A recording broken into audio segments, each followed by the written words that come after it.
এমন কথা নিয়ে আমাদের আলোচনা করতে হচ্ছে যেটা করতে আমাদের খুব একটা বেশি ভালো লাগে না, তবু করতে হয়। যখন শুনি কোনো একটি প্রখ্যাত প্রতিষ্ঠানে, যাকে আমরা এস্টিমড ইনস্টিটিউশন বলি, সেই রকম একটি প্রতিষ্ঠানে মধ্যে কোনো একজন বক্তা যার বৈদগ্ধ্য আছে বলে সমাজে একটা পরিচিতি আছে, তারা যখন এমন ধরনের কথা বলেন, সেখানে আমাদের কিছুটা মুখর হতে হয়, তার প্রতিবাদ করতে হয়। আমরা এই অবসরের কথা বাসরের 12তম পর্বেও আমরা এই নিয়ে একটা কথা বলেছি। আজকেও আবার আমাদেরকে কিছু কথা বলতেই হচ্ছে, কারণ সেদিন আমরা সব কথাটা সম্পূর্ণ কথা বলে উঠতে পারিনি। মাঝে আমাদের অন্য একটি অনুষ্ঠান, অন্য একটি বিষয় নিয়ে আলোচনা করতে হয়েছিল। আমরা দেখি যখন একটা বড় প্রতিষ্ঠানে একটি বিশেষ কোনো গুরুত্বপূর্ণ বিষয় নিয়ে আলোচনার সময়, জানি না এতে যারা আলোচনা করেন তাদের জনমানসে তো একটা নাম ডাক আছে, একটা খ্যাতি প্রতিষ্ঠা আছে।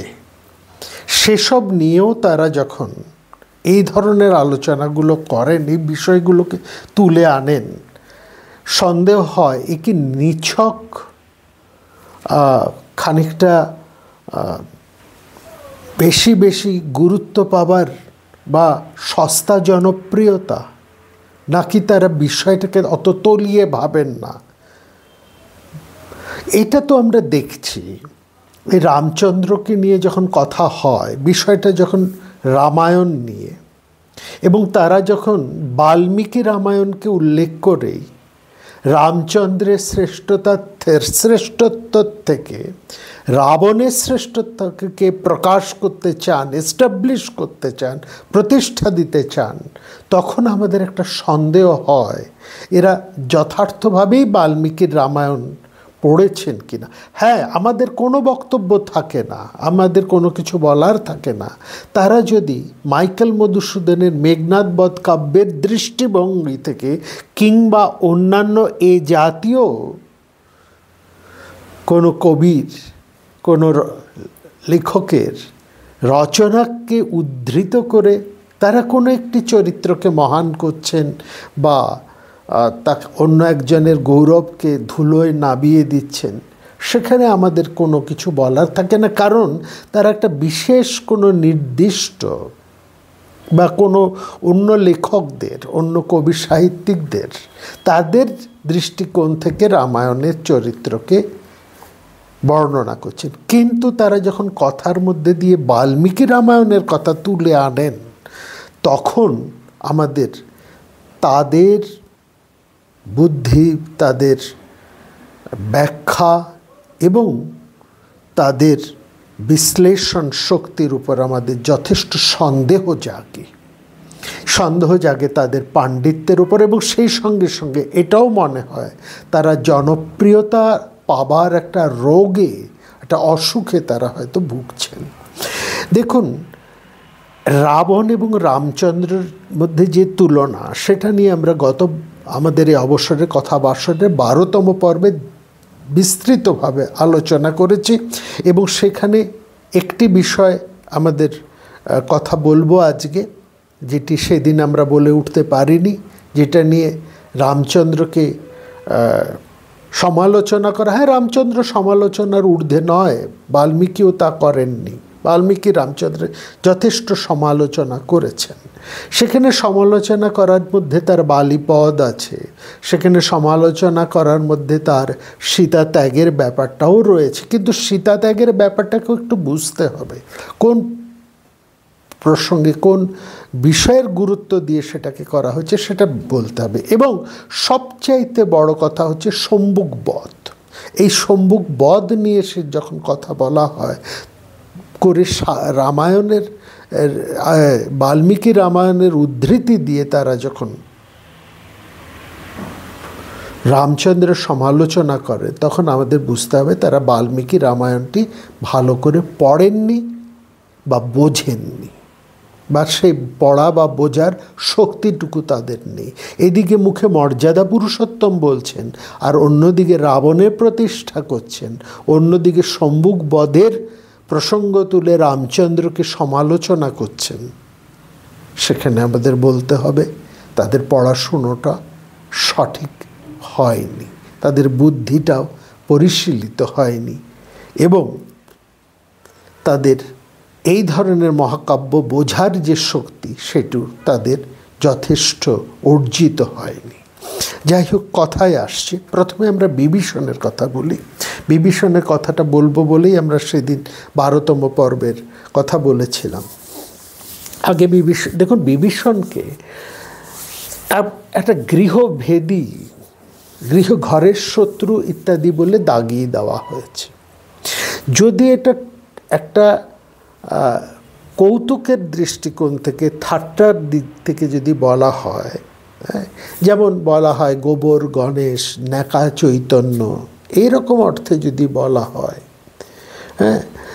সেই ক্ষেত্রে এই ঘরভেদী বিভীষণকে এইভাবে বলার সেটা একটা অন্য যুক্তি, অন্য তাৎপর্য। কিন্তু রামায়ণী আলোচনার ক্ষেত্রে সেখানে আমাদের যারা রামায়ণ, বিশেষ করে বাল্মীকি রামায়ণের অনুসারী, তাদের এটা ভেবে দেখার প্রয়োজন, বিভীষণ কি সত্যি গৃহবেদী লোক ছিলেন? এই দোষ কি তাকে বলা হয়? অর্থাৎ কুম্ভকর্ণ এবং বিভীষণ দুজনই রাবণের কনিষ্ঠ ভাই। এরা দুজনই রাবণের এই কাজের বিরোধিতা করেছিলেন, সীতাহরণ এবং রামচন্দ্রের সাথে যুদ্ধ, যেটা সীতাহরণের মধ্যে দিয়ে, রাবণের বলদর্পিতার মধ্যে দিয়ে, তার এক জঘন্য কামুকতার মধ্যে দিয়ে লঙ্কাবাসীর অশেষ দুর্গতি সাধন করেছে, বা একটা ভয়ঙ্কর বিপর্যয় ডেকে নিয়ে এসেছে সমগ্র লঙ্কা তথা লঙ্কাবাসী। তার কঠিন সমালোচনা, তীব্র ভর্ৎসনা করেছেন কুম্ভকর্ণ, বিভীষণের মতনই। কিন্তু বিভীষণ এবং কুম্ভকর্ণের মধ্যে একটা পার্থক্য আছে, এটা বুঝতে হবে। কুম্ভকর্ণ রাবণের অনেক সমালোচনা করে, রাবণকে তীব্রভাবে ভৎসনা করেও কিন্তু শেষ পর্যন্ত রাবণের পক্ষভুক্ত হয়েই রামায়ণের যুদ্ধটা করেছিলেন, তিনি যুদ্ধে যোগ দিয়েছিলেন। এখানে কিন্তু একটা প্রশ্ন দাঁড়ায়, একটা বক্তব্য উঠে আসে, সেটা হচ্ছে তুমি যত অন্যায়ের প্রতিবাদ করো না কেন, প্রতিবাদ করেও তুমি যদি সেই অন্যায় লোকের সমর্থন করো, তাহলে সেই অন্যায়ের ভাগ হিসেবে, দায় হিসেবে তোমারও দায়ী হবে, তোমার উপরেও সেই অন্যায়ের দায় চলে আসবে, তুমিও সেই অপরাধীর মতন সমান অপরাধী বিচারের দৃষ্টিতে, ন্যায়ের দৃষ্টিতে। অর্থাৎ কুম্ভকর্ণ যতই তীব্র গর্জন, ভৎসনা, সমালোচনা করুন না কেন, যে মুহূর্তে তিনি সিদ্ধান্ত নিলেন রাবণের পক্ষভুক্ত হয়েই তিনি যুদ্ধ করবেন, সেই সঙ্গে লঙ্কার এই বিপর্যয়ের দায় এবং এই অন্যায়ের দায়, এই যুদ্ধের দায়, সবটাই রাবণের মতন তার উপরেও সমানভাবে এসে চাপে, এসে বর্তায়। কিন্তু পার্থক্য হচ্ছে বিভীষণ পরিষ্কার একেবারে প্রথম থেকে তিনি তীব্র বিরোধিতা করেছেন, এবং বিরোধিতা করে তিনি আটকাবার বহু চেষ্টা করেছেন, রাবণকে সংশোধন করার অনেক চেষ্টা করেছেন, সম্ভব হয়নি। শেষ পর্যন্ত রাবণ তাকে অত্যন্ত অসম্মান করে, একেবারে পদপ্রহার করে তাকে লঙ্কা থেকে তাড়িয়ে দিয়েছে।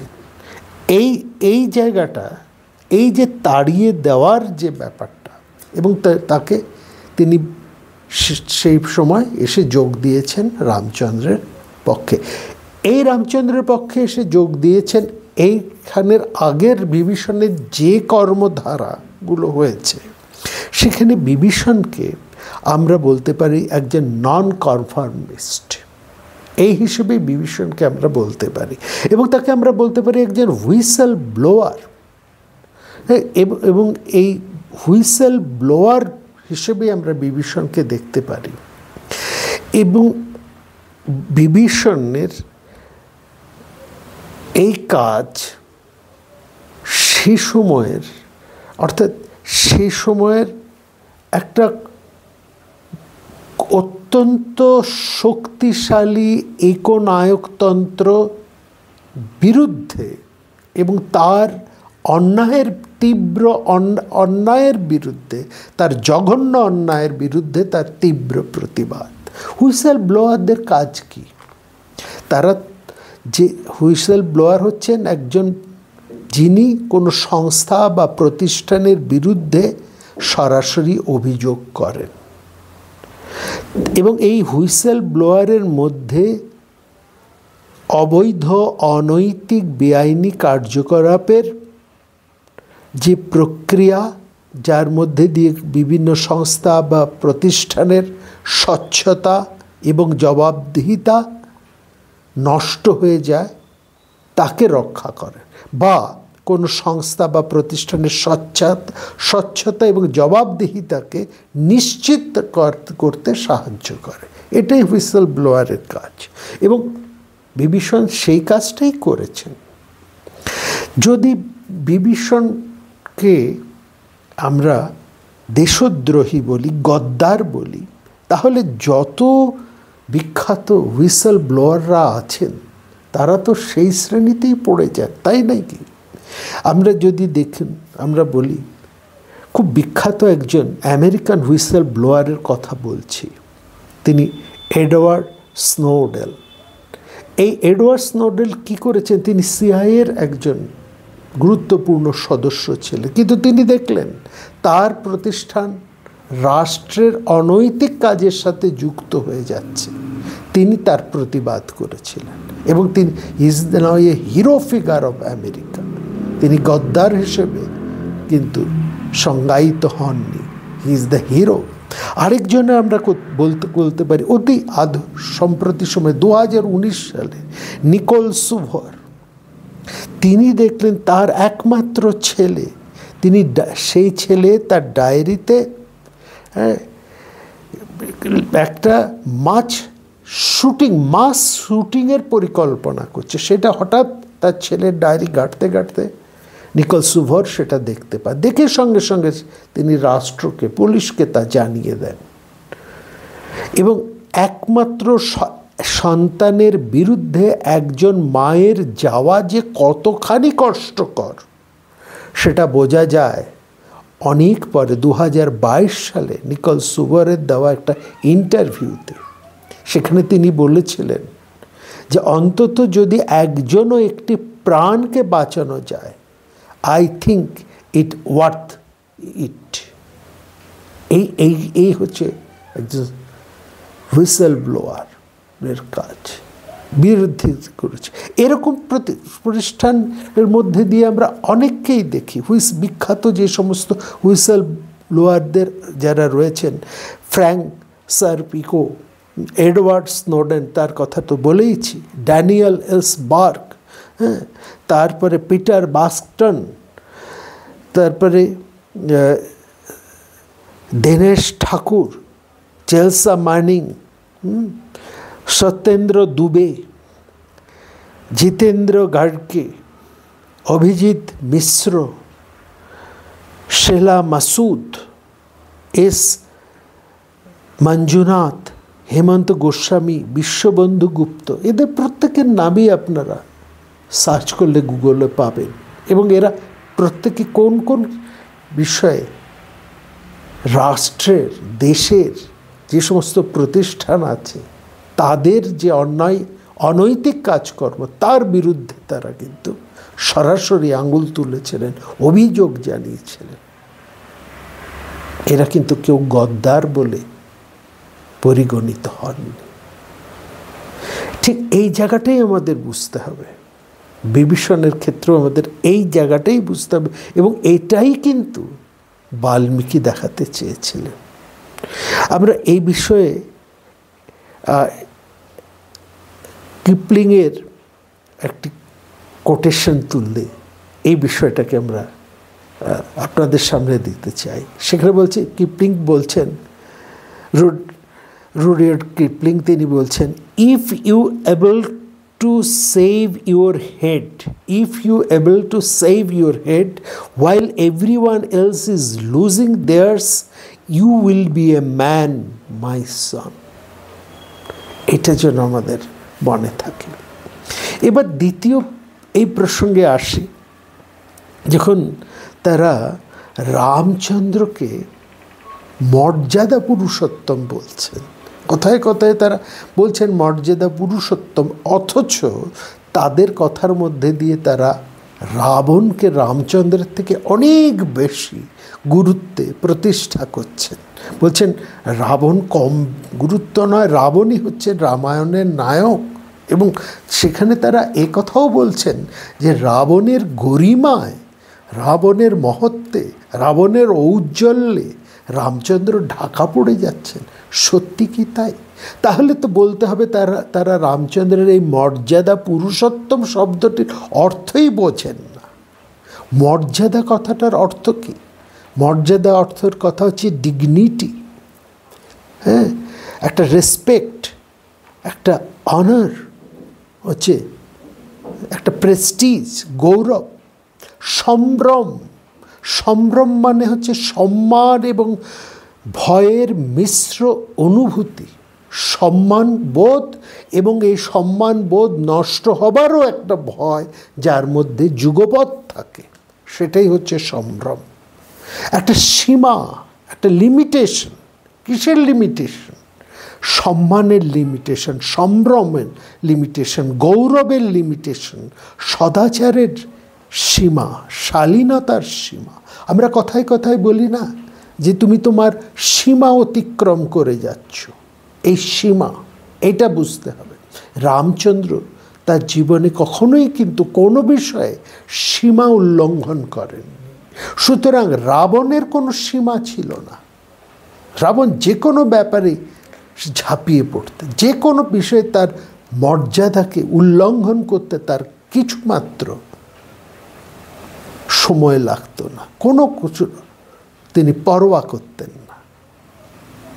যার জন্যে ক্ষত্রিয় হয়ে ক্ষত্রিয়র মর্যাদা নষ্ট করেছেন, রাজা হয়ে রাজার মর্যাদা নষ্ট করেছেন, স্বামী হিসেবে স্বামিত্বের মর্যাদা নষ্ট করেছেন, নিজের স্ত্রীর মর্যাদা নষ্ট করেছেন, অন্যান্য নারীদের মর্যাদা নষ্ট করেছেন, নিজের গৌরব নষ্ট করেছেন, সদাচার নষ্ট করেছেন, কৌলিন্য বংশ সব তিনি নষ্ট করেছেন। বিখ্যাত ঋষি বংশে তার জন্ম, তাকে বলা হয় পণ্ডিত বিদ্যান, কিন্তু তার চরিত্রে কোথাও তার কিন্তু প্রকাশ পাওয়া যায় না। এই জায়গাটা বুঝতে হবে। রামচন্দ্র জানেন যে কত দূর তিনি যেতে পারেন, কতখানি নিচে নামতে পারেন। আপনি তর্ক, কোনো একটা বিষয় নিয়ে তর্ক করতেই পারেন, কিন্তু তর্ক করতে গিয়ে আপনাকে এটা বুঝতে হবে যে এই তর্কের সীমা রেখা আপনাকে রাখতে হবে। কার সঙ্গে তর্ক করছেন এটাও একটা বড় কথা। সমানে সমানে তর্ক চলে, কিন্তু তর্ক করতে গিয়ে আপনার প্রতিপক্ষ যদি সে সীমারেখা উল্লঙ্ঘন করে যায়, আপনিও কি তার মতনই নিচে নামবেন? সেটা তো আপনার সম্ভ্রম নষ্ট হবে। সুতরাং সবার সঙ্গে তর্ক করা যায় না। সেখানে নিজের মর্যাদা বোধকে রক্ষা করতে হয়, নিজের সম্ভ্রমকে নিজেকেই রক্ষা করতে হয়। প্রয়োজনে চুপ করে যেতে হয়। অন্য পক্ষ যদি আপনার এই চুপ করে যাওয়াকে, আপনার এই মর্যাদার সীমা রক্ষাকে বুঝতে না পেরে সে যদি ভাবে যে সে জিতে গেছে, এই উল্লাসে সে যদি মাতুক।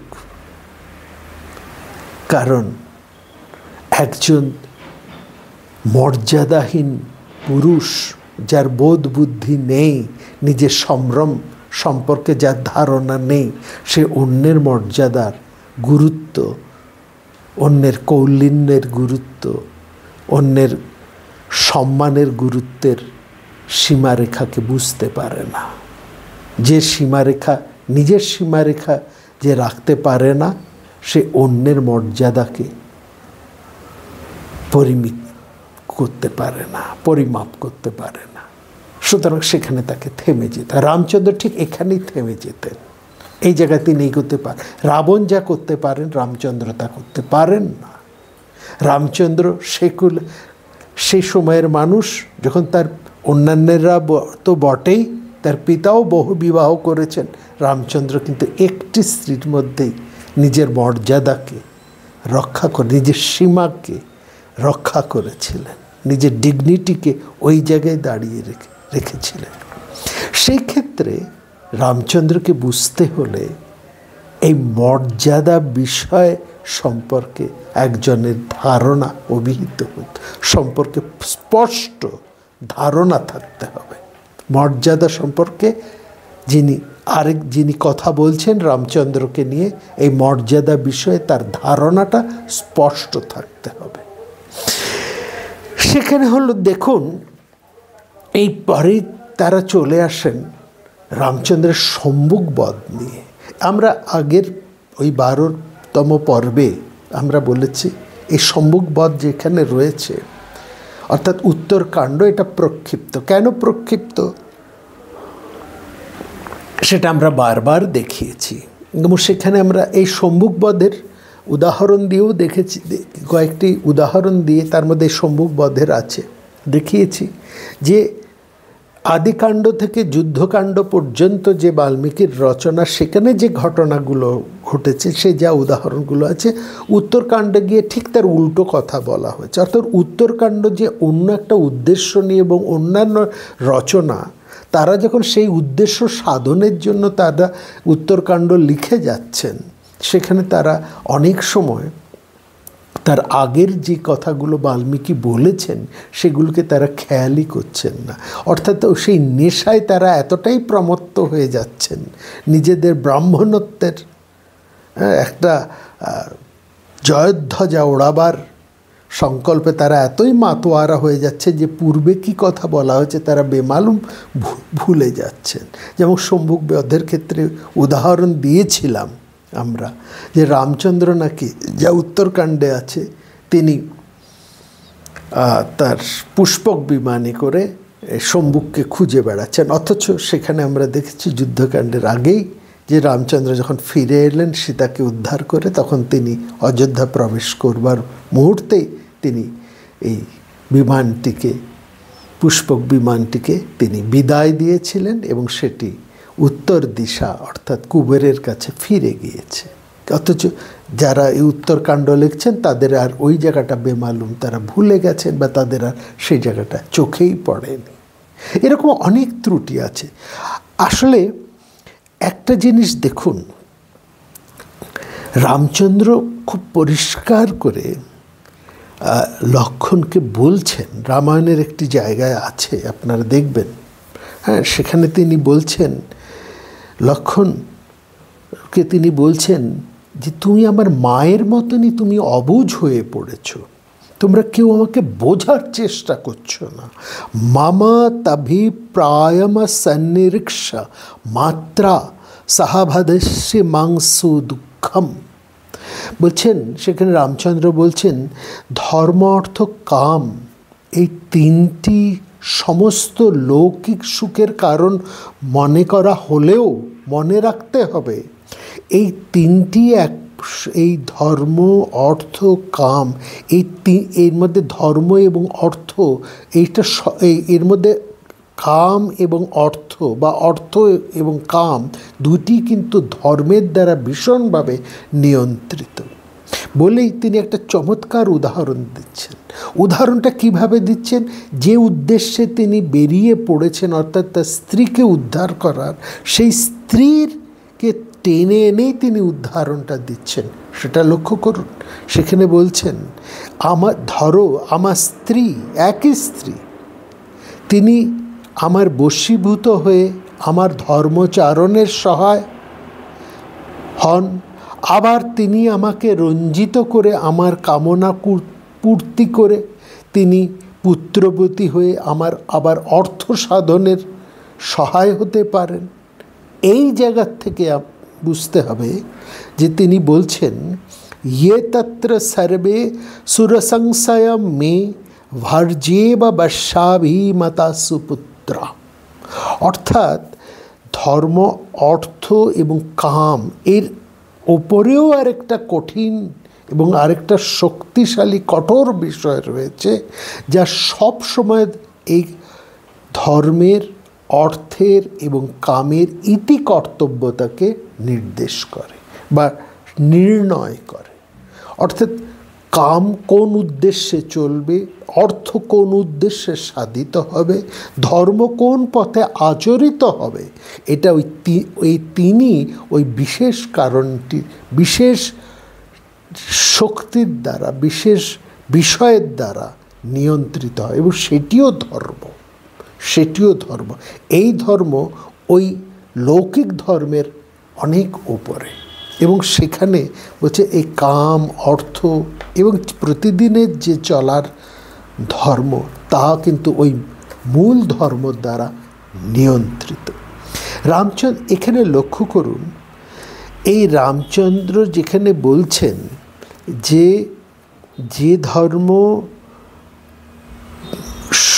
যে ধর্মের সাধনের মাধ্যমে পিতার সত্য, ভাইয়ের ভালোবাসা, একজন বন্ধু বা সখার সহমর্মিতা বা মান্যতা, এমনকি শত্রুর কল্যাণ কামনা করা যায়, সেটাই হচ্ছে প্রকৃত ধর্ম। এবং সেখানেই তিনি বলছেন যে এই হচ্ছে সেই নীতি, যেই নীতির দ্বারা রামায়ণের মধ্যে পরিষ্কার করে বলা হচ্ছে এই হচ্ছে সেই নীতি বা সেই ধর্ম যা রামচন্দ্র আচরণ করেন, যে নীতির বলে, যে ধর্মের বলে একজন সাধারণ প্রজার কষ্ট রামচন্দ্রকে ব্যথিত করে এবং একজন প্রজার আনন্দ রামচন্দ্রকে আনন্দিত করে। সেটি কিন্তু খুব পরিষ্কার করে বলছে। অর্থাৎ এটা একটা আদর্শ মনোবৃত্তির কথা বলছে, যাতে একটা সমাজের প্রতি একটা সমদৃষ্টির পরিচয় আমরা সেখানে পাচ্ছি। এবং লক্ষ্য করুন, এই ভাবনাটা রামায়ণে, এই ভাবনা সঞ্চারিত হয়েছে মহাভারতের মধ্যেও। সেখানেও খুব পরিষ্কার করে বলছে যাতে তোমার নিজের কষ্ট হয় তেমন কোনো কষ্টকর বিষয় তুমি অন্যের সাথে করবে না, এমন কোনো আচরণ তুমি অন্যের সাথে করবে না। হ্যাঁ, এমন যে বিষয়ে তোমার দুঃখ হয়, যেটাতে তুমি ব্যথা পাও, এমন শাস্তি, এমন আচরণ, এমন ব্যবহার তুমি কখনোই অন্যের প্রতি করো না। না তৎপরেষু কুর্বতি জানান্ন প্রিয় আত্মনা। যা তুমি নিজের সঙ্গে করতে চাও না তা তুমি অন্যের সঙ্গে করো না। আর ঠিক তুমি যা নিজের ক্ষেত্রে পেতে চাইবে সেটাই তুমি অন্যের জন্যেও ভাবনা করবে। যদাত্মনিচ্ছেত তৎপরসাপি চিন্তায়ত। একেবারে রামায়ণী এবং মহাভারতের মধ্যে এই ভাবনাটা চমৎকার করেছে এবং এইটাই রামচরিত্রের প্রধান লক্ষণ। মানুষের কষ্ট পেলে, প্রজার যন্ত্রণা হলে তিনি ব্যথিত হন, কষ্ট পান, তার যন্ত্রণা বাড়ে, তিনি দুঃখিত হন। আবার প্রজার সুখে তিনি সুখী হন। এই যেন তার পিতার মতন। পুত্রের সুখে পিতা যেমন আনন্দিত, পুত্রের দুঃখে পিতা যেমন ব্যথিত হন, ঠিক সেরকম। আবার দেখুন, এখানে আমরা উদাহরণ একটু বলতে পারি। অন্যায় পুত্র যদি অন্যায় হয়, পিতা কষ্ট পান, সেই পুত্রকে শোধন করার, তাকে সঠিক পথে নিয়ে আসার প্রচেষ্টা পিতা সবসময় করেন। কিন্তু সেই পুত্র যদি পথে না আসে, তখন একজন আদর্শ পিতা সমস্ত কষ্টকে বুকে চেপে রেখেও, যন্ত্রণা পেয়েও তিনি পুত্রকে শাস্তি দিতে এতটুকু কার্পণ্য করেন না, এবং শাস্তি দেবার পর পুত্রের সাথে সমান দুঃখে তিনিও কষ্ট পান। ব্যসনেষু মনুষ্যানাং ভীষং ভবতি দুঃখিতঃ উৎসবেষু চ সর্বেষু পিতেব পরিতুষ্যতি। সমস্ত কাজে দুঃখে, সুখে, আনন্দে, উৎসবে প্রজার সাথে এক চিত্ত হওয়াই হচ্ছে রাজধর্ম। এই ধর্ম প্রতিষ্ঠা করতেই তো রামচন্দ্র এসেছে। সুতরাং রামায়ণে যেখানে এমনভাবেই আমরা বারবার দেখছি, যেখানে সব জায়গাতেই এই উদাহরণ আমরা পাচ্ছি রামচন্দ্রের ক্ষেত্রে, সেখানে কি করে এক শূদ্র শম্ভুকের হত্যাকাণ্ডকে এত বড় করে এই আলোচকেরা আলোচনা করেন, এত বড় করে দেখান, সেটা আমাদের বুদ্ধিতে আসে না। তারা কিভাবে রাবণকে মহান করেন সেটাও আমরা যেমন বুঝতে পারি না, এই শম্ভুক চরিত্রকে নিয়েও তারা এত মুখর হয়ে ওঠেন কি করে সেটাও আমরা বুঝতে পারি না। আসলে এখানে একটা দ্বিচারিতার ব্যাপার তো রয়েছে, তাই না? তারা মর্যাদা পুরুষোত্তম বলবেন, আবার রাবণের প্রশংসাও করবেন, আবার শম্ভুক বধের নিন্দাও করবেন। এটা সম্পূর্ণ দ্বিচারিতা। রামচন্দ্রকে কোথাও কিন্তু সমগ্র রামায়ণে আপনারা একবারের জন্য ধৈর্যচ্যুত হতে দেখবেন না। হ্যাঁ, সেটা মানে সেখানে যিনি ক্রোধবশত ধৈর্যচ্যুত হন না, কখনোই তার এরকম কোনো পরিচয় সমগ্র রামায়ণে নেই। সেখানে তিনি শম্ভুকের কথা শুনলেন আর তরোয়াল কোষ থেকে মুক্ত করে একেবারে তাকে তার মুণ্ডচ্ছেদ করতে ছুটলেন। এটা কি মানা যায়? এটা কি হতে পারে? হ্যাঁ, এবং এটা পড়লেই বোঝা যায় যে এটা হচ্ছে একটা অক্ষম ব্রাহ্মণ্য ধর্মের কতগুলো ওই স্বার্থপর মানুষের ধর্মবোধহীন প্রচার মাত্র।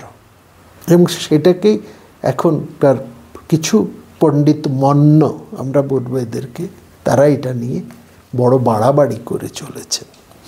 দেখুন, এই রাজা হচ্ছেন, এটা ঠিক, রাজাই হচ্ছেন বর্ণ এবং আশ্রম ধর্মের রক্ষক। এ নিয়ে প্রাচীন ভারতের এই বিষয়টি নিয়ে আমাদের কারো কোনো দ্বিমত নেই, এবং রামায়ণী সমাজ এটাকে বিশ্বাস করে। কিন্তু এই বিশ্বাসের মধ্যে এমন কোনো ক্রূরতা নেই যে ব্রাহ্মণ ছাড়া অন্য কেউ তপস্যা করলেই তার শিরশ্ছেদ করা হবে, এমন কোনো নিদর্শন রামায়ণী সমাজে নেই।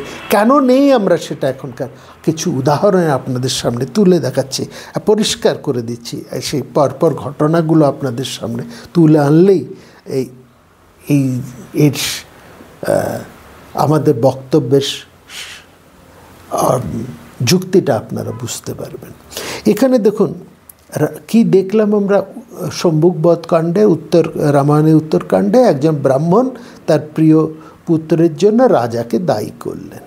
তিনি বললেন, মহারাজ, আপনার রাজ্যে নিশ্চয়ই কোথাও একটা এমন কিছু দুর্ঘটনা ঘটছে, একটা অনৈতিক ঘটনা ঘটছে বা একটা কুকর্ম হচ্ছে, সেটা আপনি ভালো করে খুঁজে দেখুন এবং সেই কুকর্মের, সেই অনৈতিকতার প্রতিবিধান করুন। ভালো কথা। কি কুকর্ম? না দুষ্কৃতং যত্র পশ্চাতস্তত্র যত্নং সমাচার। যেন এই ব্রাহ্মণ একটা হুইসেল ব্লোয়ারের মতন এসে দাঁড়ালেন। কিন্তু কুকর্মকে আমরা সেখানে দেখলাম ব্রাহ্মণের কথা শুনে রামচন্দ্র সবাইকে নিয়ে আলোচনায় বসলেন এবং তারা বললেন যে এই কলি ছাড়া, রামায়ণ হচ্ছে ত্রেতা যুগের, বলছে কলি ছাড়া আর কোথাও শূদ্রের তপস্যা করার কোনো অধিকার নেই। একমাত্র ব্রাহ্মণেরা এবং ক্ষত্রিয়রা আছে, তারাই শুধু তপস্যা করতে পারবেন, আর কেউ তপস্যা করতে পারবে না। দেখুন, বৈশ্যদেরও কিন্তু সেখান থেকে সরিয়ে দিচ্ছে, তাদের মর্যাদাটাও সেখানে কিন্তু সরিয়ে দেওয়া হলো। মাত্র ব্রাহ্মণ আর ক্ষত্রিয়রাই তপস্যা করতে পারেন। নিশ্চয়ই, তারপরে বলছে নিশ্চয়ই কোথাও কোনো শূদ্ররা তপস্যা করছেন, তার ফলে এই ব্রাহ্মণ বালক মারা গেছে। কি করে জানলেন? কোত্থেকে জানলেন আপনারা?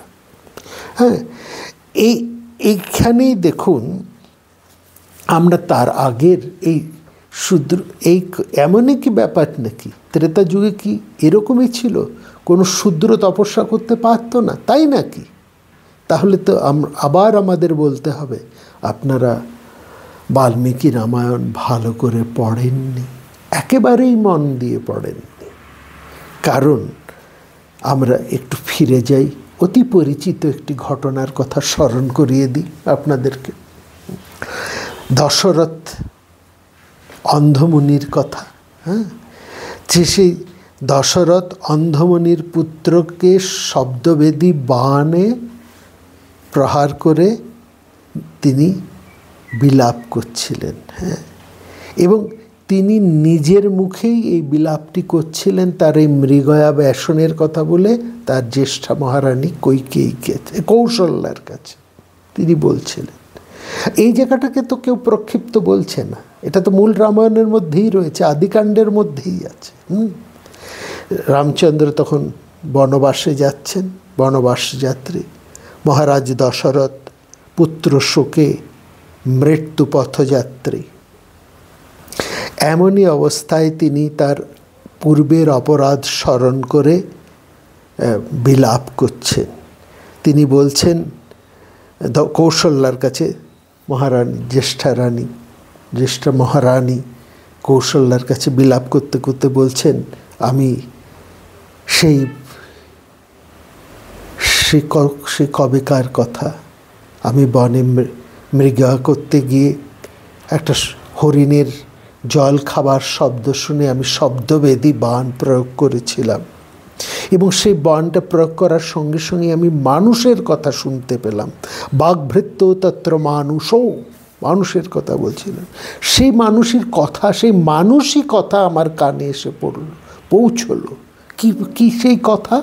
না, সেই কথায় বলছে যে আমাদের মতন তপস্বীর গায়ে কে অস্ত্রাঘাত করতে পারে? কথম अस्मद् বিধে শাস্ত্রং নিপাতে চ তপস্বিনী। যাকে অস্ত্র প্রয়োগ করেছেন দশরথ, তিনি নিজেকেই তপস্বী বলছেন, এবং তিনি বলছেন আমার মাথায় জটা, আমি মৃগচর্ম পরে আছি, আমি কারো অপকার করিনি, তাহলে কে আমাকে এইভাবে অস্ত্রাঘাত করলো? অর্থাৎ সে অন্ধমুনির পুত্র, তিনি নিজেকেই ঋষি, নিজেকেই তপস্বী বলছেন, এবং তিনি যে একটা তপস্বীর বেশ পরে আছেন এটাও তিনি কিন্তু উল্লেখ করছেন তার কথার মধ্যে। এই কথাগুলোকে আপনারা লক্ষ্য করুন। সে যাকে শব্দবেদী বাণ প্রয়োগ করেছেন দশরথ, তিনি একজন মানুষ, তিনি অন্ধমুনির পুত্র, যিনি তপস্বীর বেশ পরে আছেন, মাথায় জটা, পরনে মৃগচর্ম, এবং তিনি নিজেই সেটা বলছেন আমাদের মতন তপস্বীকে কে বাণ প্রয়োগ করল। অর্থাৎ তিনি তার ঋষিত্বের যে পরিচয় সেটাকে তিনি তার নিজের মুখেই উচ্চারণ করছেন, এবং সেই ঋষির করুণ বিলাপ শুনে দশরথ শোকে একেবারে মুহ্যমান হলেন।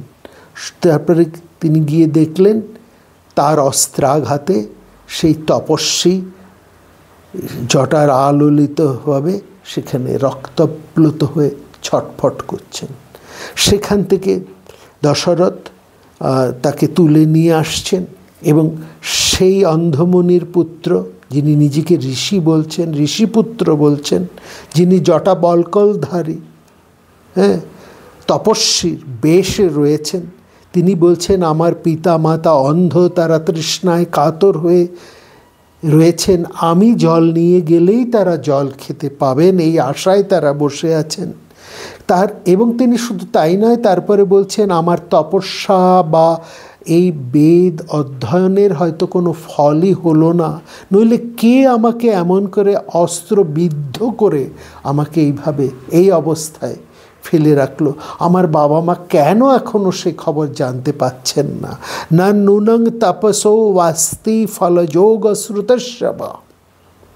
এবং তারপরের জায়গাটা দেখুন, দশরথ যখন তার পুত্রকে সেই অন্ধমুনির পুত্রকে নিয়ে তার পিতা মাতার কাছে যাচ্ছেন, তখন তিনি গিয়েও তার পিতা মাতাকে কখনো মুনি বলে, কখনো ঋষি বলে, কখনো ব্রহ্ম তপস্বী বলে সম্বোধন করছেন। এবং এটা ঠিক যে এই অরণ্যে যারা আছেন তারা এসেছেন ওই গারস্থ জীবনের পরবর্তী অধ্যায়ে, যেখানে সন্ন্যাসের আগের বনপ্রস্থিরা তারা সেখানে এক তপস্যার মাধ্যমে জীবন কাটাতেন। এবং সেখানে দশরথ ইতস্তত করছেন সেই বাণ, যেটা অন্ধমুনির পুত্রের শরীরের মধ্যে যে তীরটি, যে বাণটি প্রবেশ করে আসছেন, সেই বাণে অসহ্য কষ্ট পাচ্ছেন। সেই মুনিপুত্র বলছেন, তুমি আমার এই শরীর থেকে এই বাণটা বের করে নাও। কিন্তু দশরথ ভয় পাচ্ছেন এই কারণে যে তিনি যদি বাণটা টেনে বের করে ফেলেন সেই শরীর থেকে, সঙ্গে সঙ্গে এর মৃত্যু ঘটবে। এবং এর মৃত্যু ঘটা মানেই একজন ঋষি মৃত্যু ঘটবে, এবং তার ফলে তার ব্রহ্মহত্যার পাপ দশরথের উপরে আসবে। অর্থাৎ বাণটি বার করলে তার যন্ত্রণা মুক্তি হবে, এটা ঠিক যেমন, কিন্তু দশরথ এটা বুঝতে পারলেন বাণ বার করার সঙ্গে সঙ্গে তার ক্ষতবৃদ্ধি হবে, তার মৃত্যু হবে, তার থেকে তার যন্ত্রণাটা বরং ভালো। কারণ আর তার নিজের হাতে তো অন্তত ব্রহ্মহত্যা হবে না, যে ব্রহ্মহত্যার জন্য চিন্তিত হয়ে রয়েছেন দশরথ। এবং দশরথের এই সংকোচ, এই দ্বিধা বুঝতে পারলেন অবসন্ন সেই মুনিকুমার। এবং সেই অবস্থাতেই তিনি বললেন, আমি অনেক ধৈর্য দিয়ে এই দুরন্ত কষ্টকে সহ্য করেছি, আপনি ব্রহ্মহত্যার ভয় মন থেকে দূর করুন। বলেই তিনি যে কথাটা বলছেন রামায়ণের মধ্যে পরিষ্কার আছে, সেখানে তিনি বলছেন, আপনারা একটু মন দিয়ে শুনুন। তিনি বলছেন, মহারাজ, আমি ব্রাহ্মণ নই, আমার পিতা একজন বৈশ্য এবং মা শূদ্রাণী, অতএব আপনি নির্ভয়ে আমার শরীর থেকে বাণটিকে মোচন করে টেনে বের করে ফেলুন, আপনার ব্রহ্মহত্যার পাপ হবে না। না দ্বিজাতিরহং রাজং মা ভৃত তে মনসো ব্যথা, শূদ্রায়াস্মি বৈশ্যেন জাত নরবারাধীপ। অর্থাৎ অন্ধমুনি এবং অন্ধমুনির স্ত্রী দুজনের বৈশ্য এবং শূদ্রাণী হয়েও তো এই ত্রেতা যুগে বসেই তারা তপস্যা করছেন। এবং বৈশ্য এবং এই শূদ্রাণীর যে পুত্র, তিনি কিন্তু একজন মুনি ঋষি তপস্বীর মর্যাদাতেই রামায়ণের মধ্যে উল্লেখিত হয়েছেন, সেই মর্যাদায় তিনি প্রতিষ্ঠিত হয়েছেন। কোথাও তো কোনো পাপ নেমে আসেনি, কোথাও তো কোনো বিরোধ হয়নি। এবং সময়টা লক্ষ্য করুন, সেই ত্রেতা যুগে সেখানে কোনো ব্রাহ্মণ্য, তারা স্বাধ্যায় করছেন, তারা পড়াশুনো করছেন, তারা তপস্যা করছেন, তারা যজ্ঞ করছেন, অর্থাৎ অগ্নিহোত্র তারা করছেন। সমস্তটাই তো ব্রাহ্মণ্য আচরণ। কারা করছেন? পিতা বৈশ্য, জননী শূদ্রাণী, এরাই তো সেই কাজ করছেন, এবং তাদের পুত্র, এই তিনজনই করছেন সেই কাজ।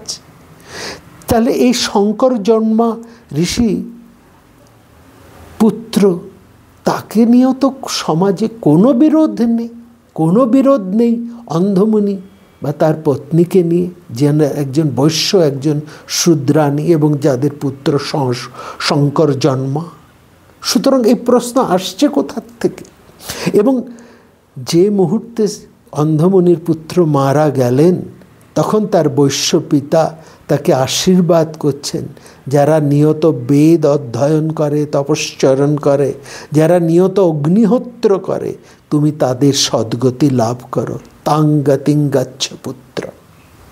তাহলে এই দশরথের রাজ্যে সে সময় একজন বৈশ্য এবং শূদ্রের মিশ্র সন্তান সংস্কারজাত সন্তানের জন্য তো এমন শুভ কামনা করা যায়। তাহলে এর থেকে তো এটা প্রমাণিত যে বৈশ্য শূদ্রদের তপস্যা করার অধিকার ছিল, তারা এমন ঘৃণ্য পর্যায়ে তারা পৌঁছননি, যেটা আমরা অনেক পরবর্তী সময়ে শূদ্রক বা শম্ভুকের এই আচরণের মধ্যে, এই আখ্যানের উপাখ্যানের মধ্যে আমরা দেখতে পাচ্ছি। তাহলে সেখানে তো পারস্পরিক কোনো ক্রূরতার চিহ্ন মাত্র আমরা দেখছি না। এও ভুললে তো চলবে না, রামচন্দ্রের বন্ধু ছিলেন, পরম মিত্র ছিলেন নিষাদ গুহ। ভুলে গুলে এইটা কি করে আপনারা ভুলে যান মতঙ্গ মুনির কথা, যেই মতঙ্গ মুনির পরিচারিকা ছিলেন একজন শবরী, এবং যিনি অপেক্ষা করেছিলেন রামচন্দ্রের জন্য।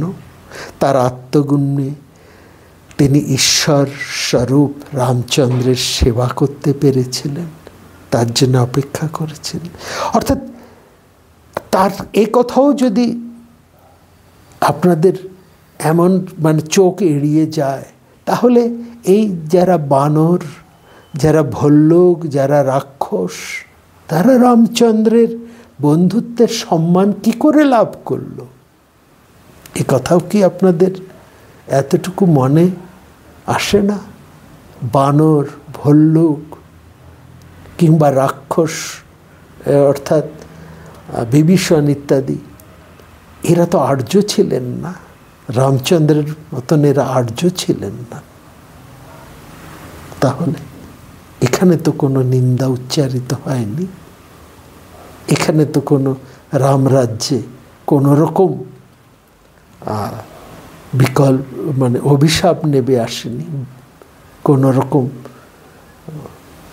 দুর্ঘটনা ঘটেনি। তাহলে এই জায়গাগুলো বুঝতে হয়। অর্থাৎ নীতি ধর্মের যে ভিন্নতা, সেটা হয়ে যাচ্ছে এই সম্মুখবধের উপাখ্যানের মধ্যে দিয়ে। এই নীতিবোধের ধর্মটা হচ্ছে স্বার্থ ভাবনার থেকে। ঠিক সেই জায়গাতেই আমরা এটা বুঝতে হবে, যদি কেউ এই বিষয়গুলোকে না জেনে বলেন, সেটা যেমন অন্যায়, এই বিষয়গুলোকে জেনে সস্তা জনপ্রিয়তার জন্য যদি তারা কেউ এই আলোচনা করেন, সেটা আরও বড় অন্যায়। এবং সবচাইতে বড় অন্যায় এই ধরনের বিষয় নিয়ে, বিশেষ করে বাল্মীকি রামায়ণের বিষয় নিয়ে আলোচনা করতে এসে কেউ যদি যথেষ্টভাবে বাল্মীকি রামায়ণ নিয়ে পড়াশুনো না করে আসেন, সে ব্যাপারে ওয়াকিবহাল না হয়ে কথাবার্তা বলেন, সেটা বোধহয় সবচাইতে বেশি বেদনা সৃষ্টি করে।